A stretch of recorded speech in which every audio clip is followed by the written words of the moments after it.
Kyle Busch didn't say a word, while everything around him completely fell apart. Not one word. Not when his team started snapping. Not when the radio turned into chaos. And now NASCAR is stepping in. Something is seriously off with the 8 team, and everyone just heard it happen in real time. It started at Bristol, but not the way anyone expected. This was supposed to be his track, his territory, the place where he dominates. 8 Cup wins there, 22 across all series. This is where Kyle usually controls everything. But this time, it slipped. And the first warning sign? It came early, way earlier than people want to admit. He qualified 29th. That's not just a bad start, that's a red flag. Something wasn't right, and it only got worse from there. The car felt wrong, loose, unstable. Every corner looked like a fight. He kept asking for help, over and over. More rear grip, more stability, anything, but nothing changed. And that's when the frustration quietly started building. He was stuck, deep in the field, running 26th, 2 laps down, at Bristol. Let that sink in. Then lap 313 happened.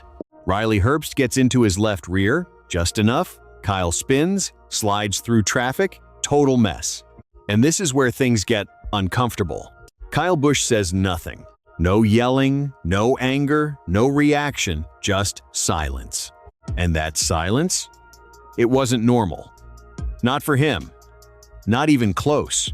Because, behind the scenes, his team was losing it. His crew chief had already been fighting the car all race. Adjustment after adjustment, nothing working, and then he snaps. Over the radio, frustration turns into something else. What is the problem now? You can hear it. The tension, the edge. Is it sideways or plowing? Then it escalates. What does it look like? This isn't communication anymore. This is breakdown. And his spotter tries to pull it back, calm it down, keep things together. He basically says, "We're still in this. Stop yelling. This isn't helping. We need to hold it together." But here's the part nobody expected. There's no response. Nothing. Just dead air. So he asks, "You copy?" And then comes the line that lit everything up. It's the same thing every week. That wasn't just frustration. That was something deeper, something that's been building. And through all of it, Kyle Busch is still silent. Not defending, not reacting, not saying anything. And honestly, that might be louder than anything he could have said. But the day wasn't done yet, not even close. Because with 4 laps to go, he finds Riley Herbst again. And this time, it's different. He doesn't hesitate, doesn't wait, just drives straight into him. Front bumper, right into the back. Herbst spins, slams the wall. Caution comes out, race goes to overtime. And suddenly, everyone is watching. Because that didn't look accidental.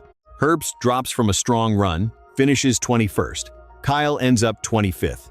But the real moment happens after the race. That's when NASCAR steps in. No penalty, no fine, no suspension.